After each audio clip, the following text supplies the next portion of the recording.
আসসালামু আলাইকুম। ছোট বড় সবারই পছন্দের একটি ফল লিচু। আজকে লিচু দিয়ে আমি তৈরি করে দেখাবো লিচুর পুডিং। এই পুডিংটা আমি 3 লেয়ারে তৈরি করে দেখাবো। খোসা এবং বিচি ছাড়ানো কিছু লিচু আমি ব্লেন্ডারে অল্প পরিমাণ পানি দিয়ে ব্লেন্ড করে নিব।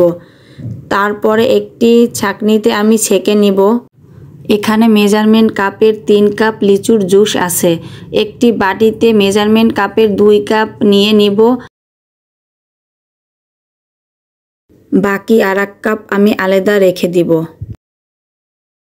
একটি পাতিলে আমি 3 কাপ পরিমাণ নরমাল পানি নিয়ে দিয়ে দিব 3 টেবিল চামচ চিনি দিয়ে আমি চুলা অন করে নিব। অন করে ভালোভাবে ফুটিয়ে আগে থেকে রাখা মেজারমেন্ট কাপের 1 কাপ লিচুর জুস। একটি বলক আসলে আমি এখান থেকে অর্ধেক পরিমাণ একটি বাটিতে নিয়ে নিব। বাকি অর্ধেকে আমি দিয়ে দিব আগার আগার পাউডার। 1 চা চামচ আগার আগার পাউডার দিয়ে আমি একটি স্প্যাচুলা দিয়ে ভালোভাবে মিশিয়ে নিব। একটি বাটিতে আমি লিকুইড মিশ্রণটা ছাঁকনি দিয়ে ছেঁকে নিব। একটি সিনিকল চকলেট মোল্ডে আমি বাকিটা নিয়ে নিব। 2 কাপ লিচুর জুস আলাদাভাবে যে রেখে দিয়েছিলাম ওইটা চুলায় পাতিলে বসিয়ে একটি বলক আসলে দিয়ে দিব 1 টেবিল চামচ চিনি। চুলার আঁচ কমিয়ে দিয়ে দিব 1 চা চামচ আগার আগার পাউডার দিয়ে ভালোভাবে স্প্যাচুলা দিয়ে মিশিয়ে নিব।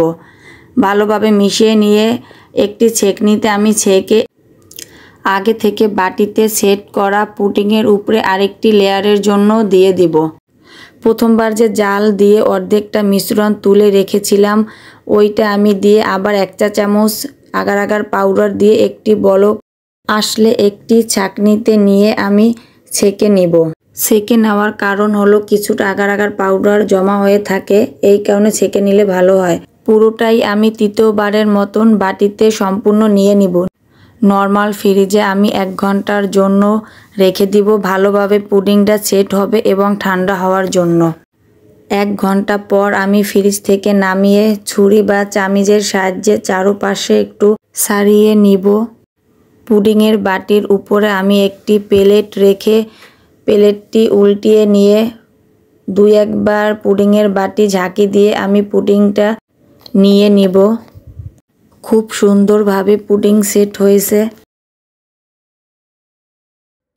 চকলেট মোল্ডে যে আমি সেট হওয়ার জন্য ফ্রিজে রেখে দিয়েছিলাম এগুলো এখন নিয়ে নিব। তৈরি হয়ে গেল আমার মজাদার লিচুর পুডিং। আমি এখন পুডিংটা সাজিয়ে নিয়েছি। এভাবেই তৈরি করে নিতে পারেন বাচ্চাদের পছন্দের একটি খাবার।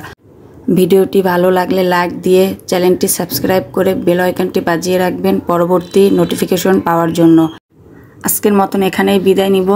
আসসালামু আলাইকুম।